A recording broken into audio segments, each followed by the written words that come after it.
the EWTN Global Catholic Radio Network presents Vatican Insider with Joan Lewis. Each week, Joan brings you news from inside the Vatican and the Church around the world, as well as interviews and answers to your questions. Now, here's the host of Vatican Insider, Joan Lewis. Welcome to Vatican Insider.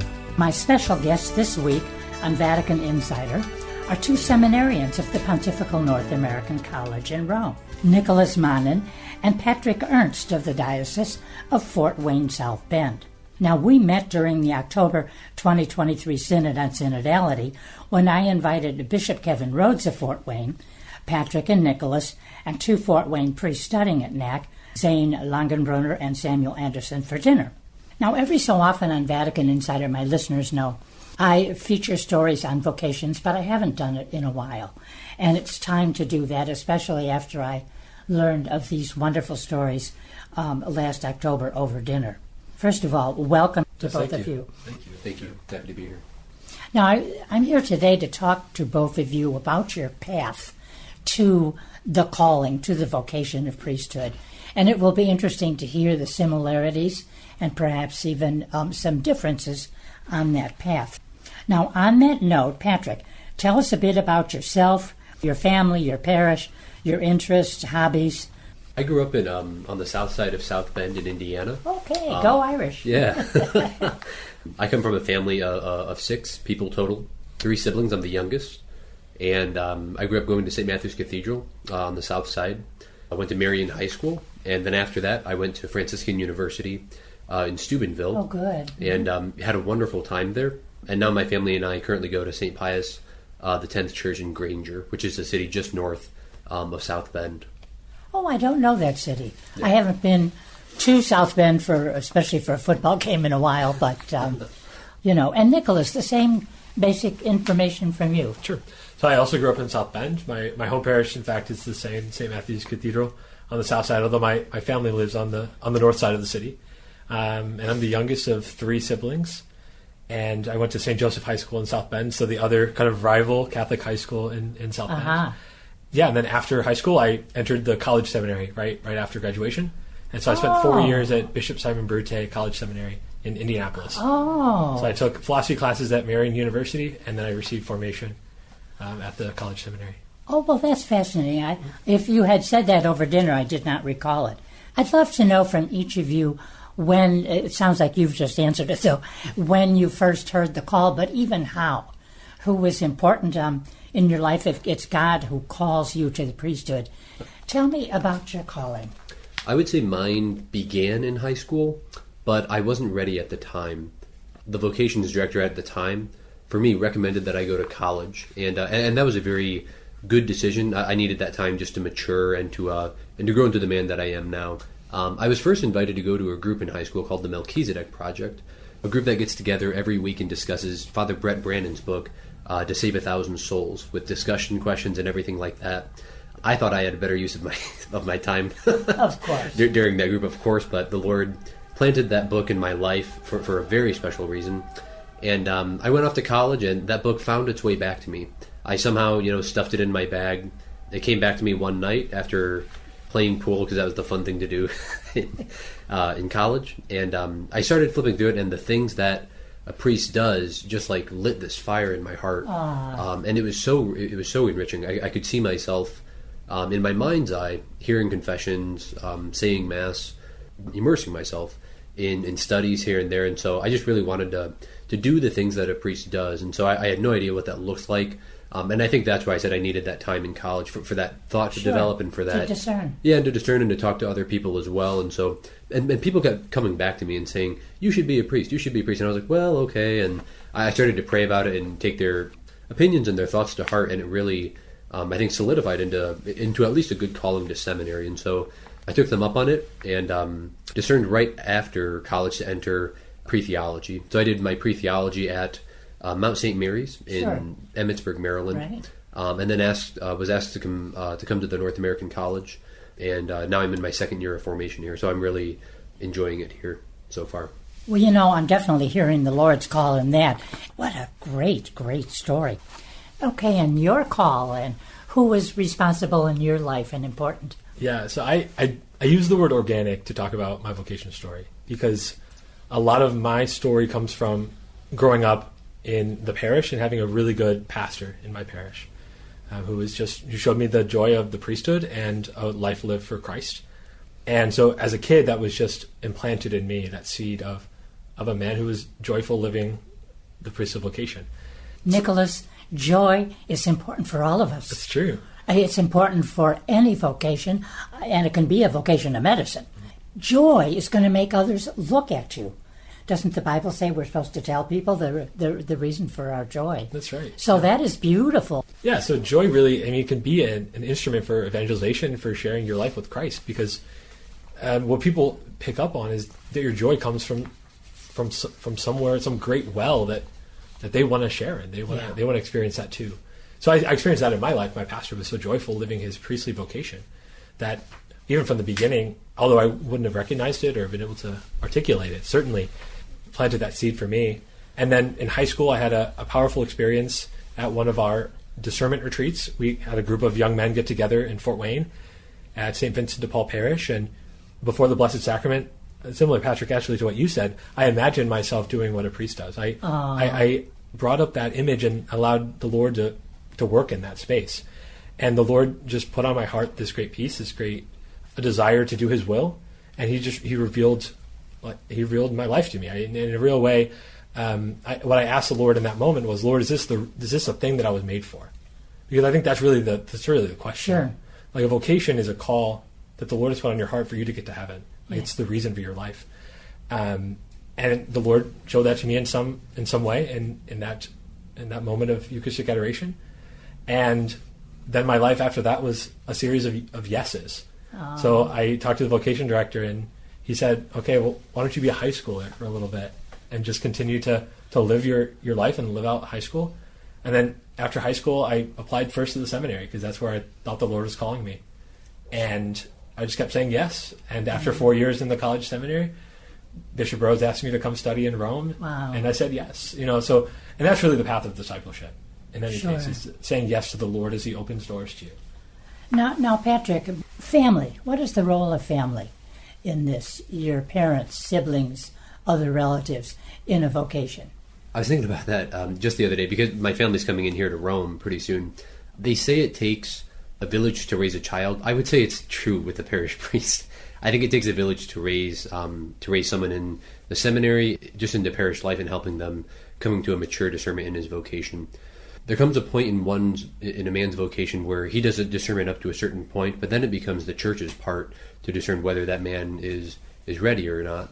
And that comes through the work of formators, through spiritual directors. But for my own family in particular, they have been on board with me every step of the way, which has been just very affirming and helpful in my own discernment. Of course.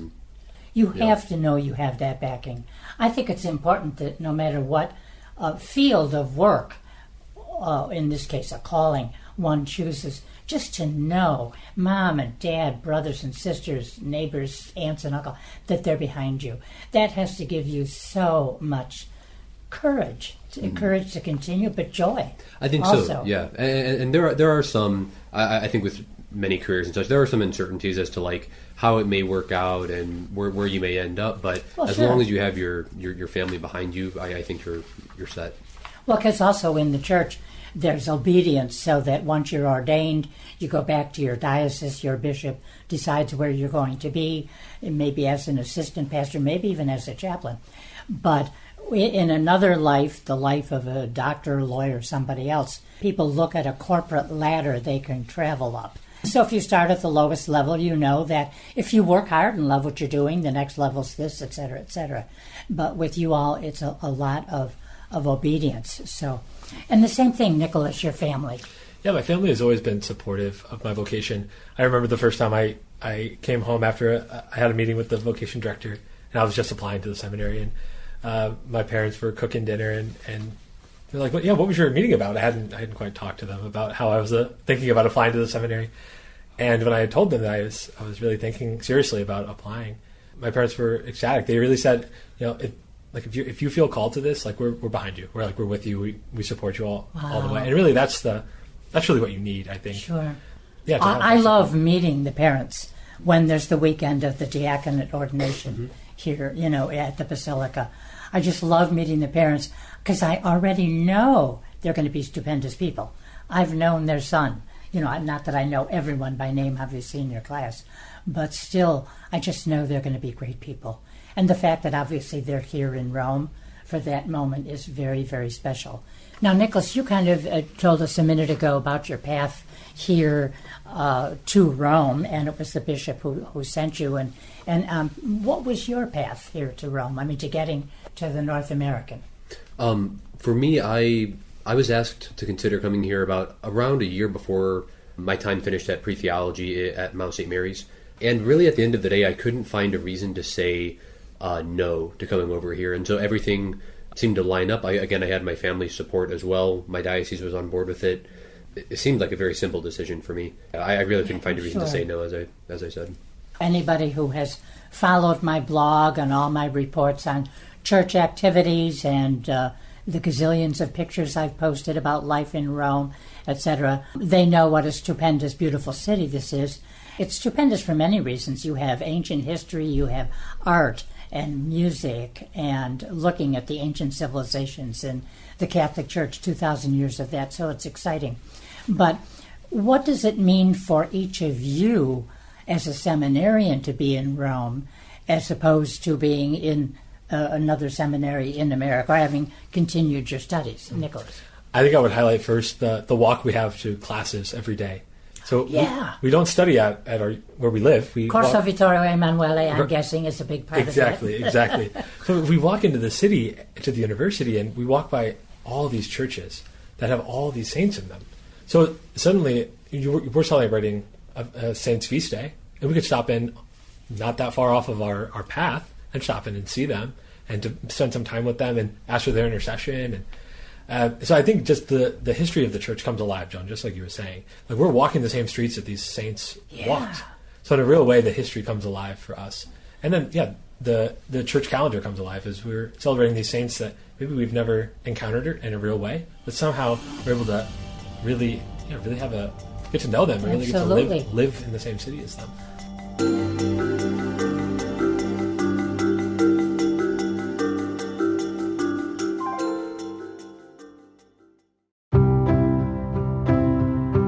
EWTN, communicating the faith.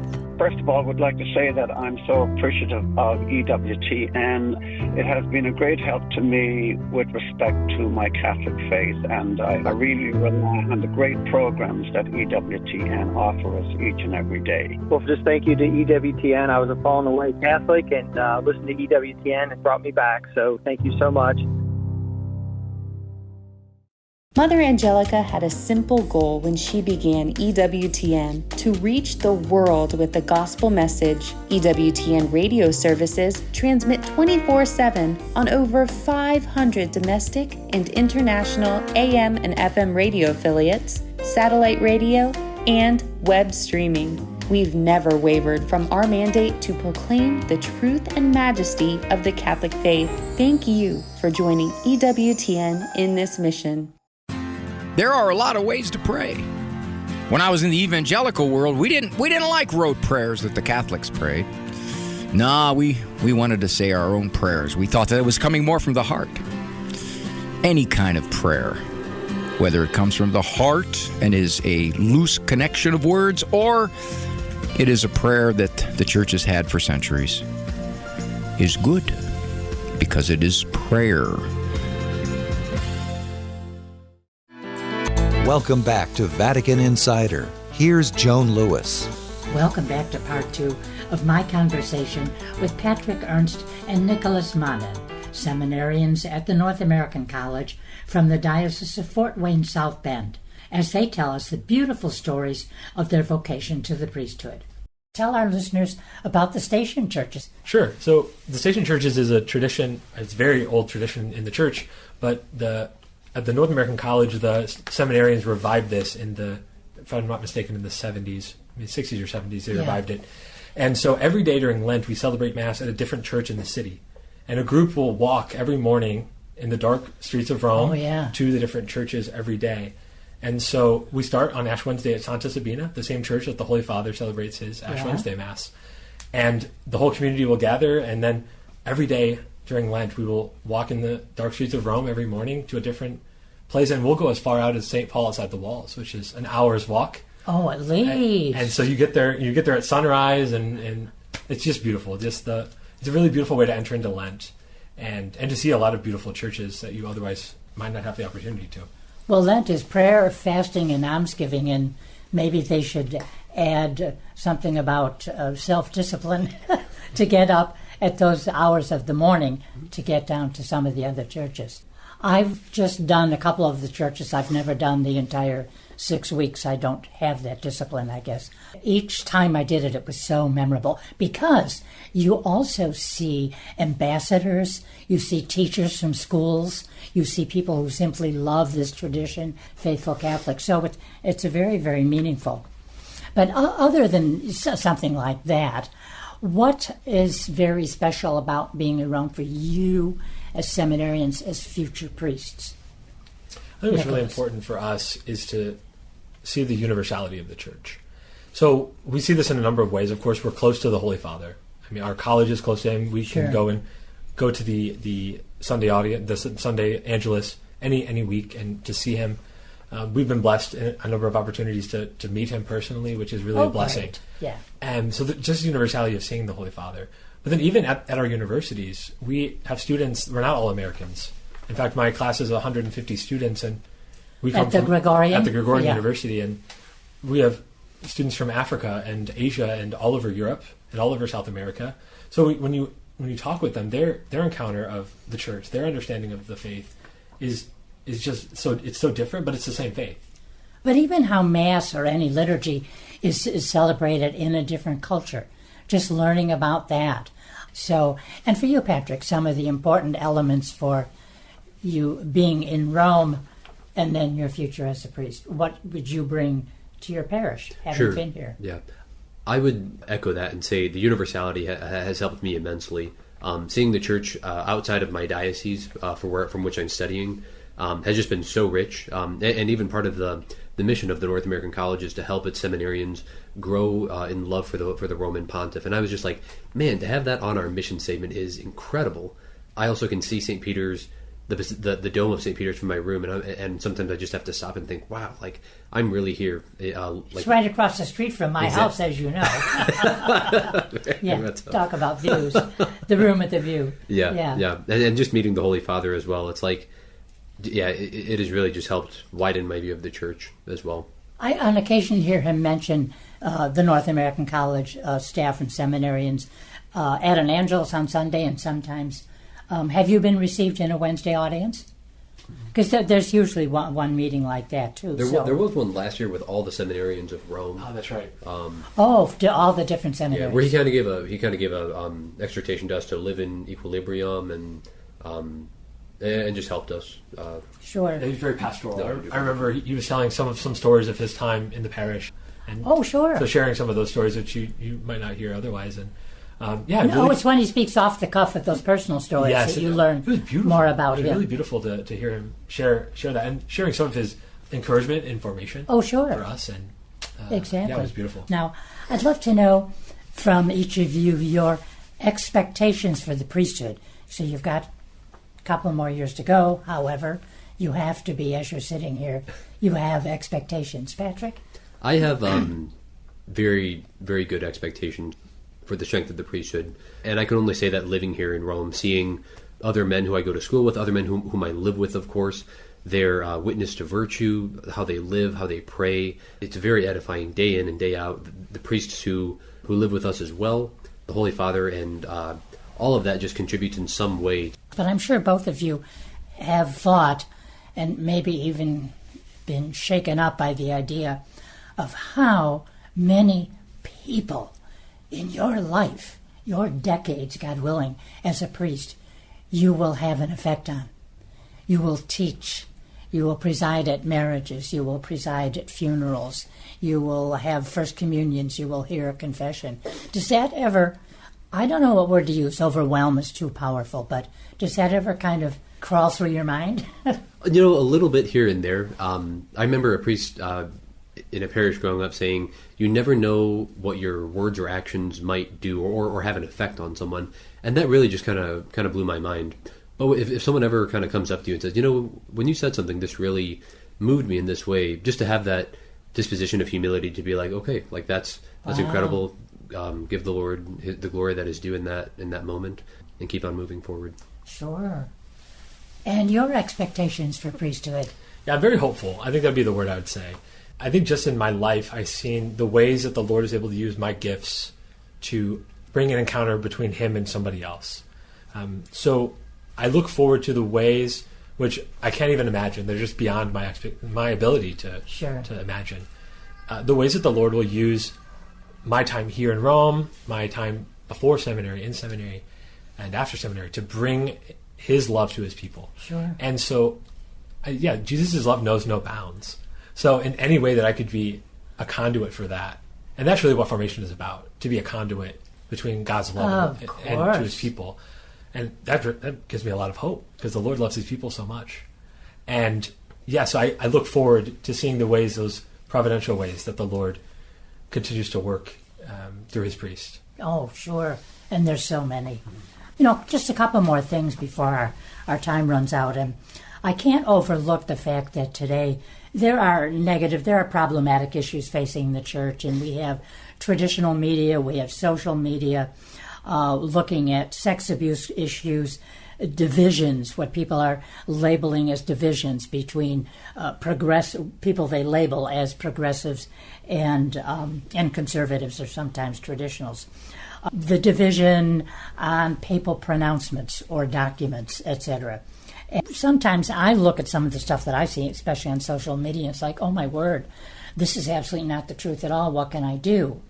And sometimes I try to respond with gentleness and diplomacy to a statement which could mislead many people. But what do you think today with the media and the social media? What is it important for people, those of us in the pew? What is important for us to know, and how do we know the truth? Patrick? Regarding social media, I wouldn't know what to say precisely, just because I'm not a part of that atmosphere and kind of the controversies that go on in that area.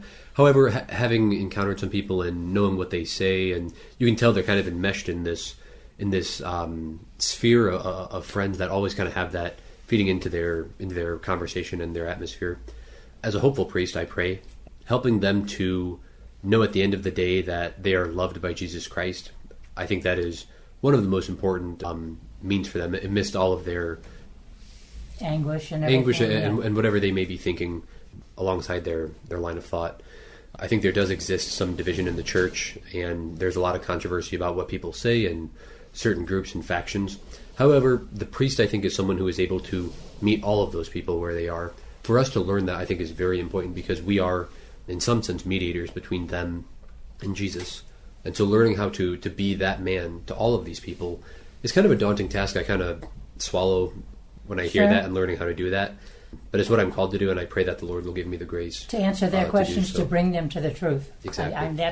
That I know is my whole goal. Mm-hmm. And how would you handle those situations where, especially you feel that you're talking to someone who you feel, or they have just told you, that basically what they're saying about the church they've learned online, or the newspaper article, instead of what Father said at Mass in his homily or whatever. So how do you, what do you say to people who come to you with this kind of a doubt?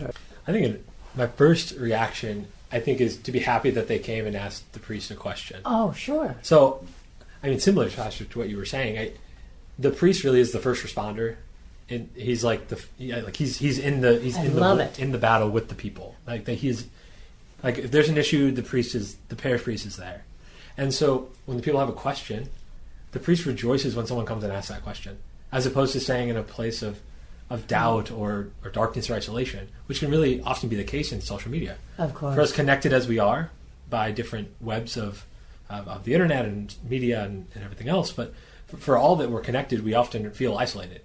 So to reach out in any way to the priest and ask for his help, that's a work of the Holy Spirit, I think.